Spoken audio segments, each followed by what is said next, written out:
छोटा सा प्रश्न ये है कि ये कहा जाता है कि आत्मा जो है वो विभाव अवस्था में राग द्वेष और मोह का कर्ता होती है और मन भी राग द्वेष मोह का कर्ता होता है, तो हम दोनों में अंतर कैसे समझें? पहले तो मैं चाहूँगा एक बार डॉक्टर साहब का जोरदार अभिनंदन कीजिए।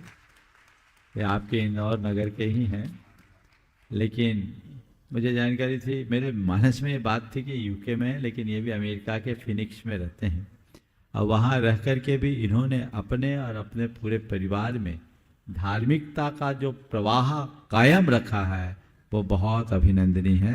इनकी इस धार्मिक वृत्ति के लिए आप सब एक बार जोरदार करतल ध्वनि।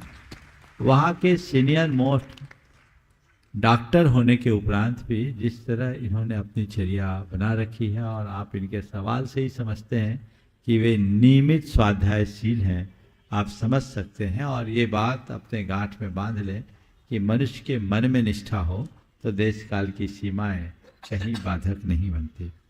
आपने पूछा है कि विभाव परिणाम आत्मा में भी होता है और मन में भी होता है, दोनों में अंतर क्या है? देखिए, विभाव दशा में आत्मा की जो भी परिणति होती है वो मन के माध्यम से ही हो। आत्मा मन के अलावा कुछ कर ही नहीं पाता।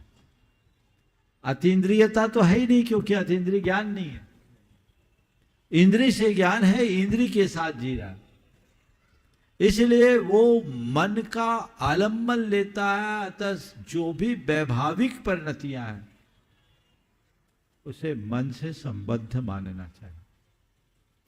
और मन अकेला स्वतंत्र करने में नहीं, अपना काम करने में स्वतंत्र नहीं है। मन जो भी करता है वो आत्मा की सहायता से ही करता है, या आत्मा जो भी करता है वो मन के माध्यम से ही करता है। इसलिए दोनों को एक ही मान करके चलना चाहिए। महाराज श्री भीष्म पितामह तो बहुत ज़्यादा अच्छे और न्याय नीति वाले इंसान थे, पुरुष थे, फिर उन्होंने अपने सामने इतना निकृष्ट काम होते हुए कैसे देखा? ऐसा है, महाभारत में ही एक प्रसंग आता है कि अपने जीवन के अंतिम दिनों में जब वो सरसैया में लेटे थे तो उन्होंने आखिरी में कुछ सीख दी। तो उनसे कहा गया, आज आप सीख दे रहे हो, ज्ञान की बातें कर रहे हो,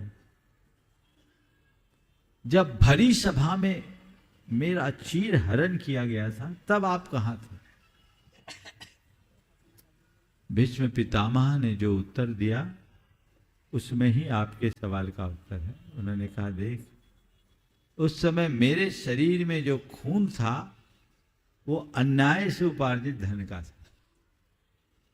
अन्यायोपार्जित धन का खून था, इसलिए मेरी बुद्धि उल्टी हो गई, मैं चाह करके भी कुछ नहीं कर पाया। आज सरसैया में लेटने के उपरांत मेरा सारा दूषित रक्त जब चला गया, बाहर निकल गया, तब मेरी सद्बुद्धि जागृत हुई और इसीलिए मैं कुछ कहने की स्थिति में। तो हम ऐसा कह सकते हैं, खोटे की संगति से मन भी खोटा हो जाता है, इसलिए हमें अच्छे की संगति लेनी चाहिए।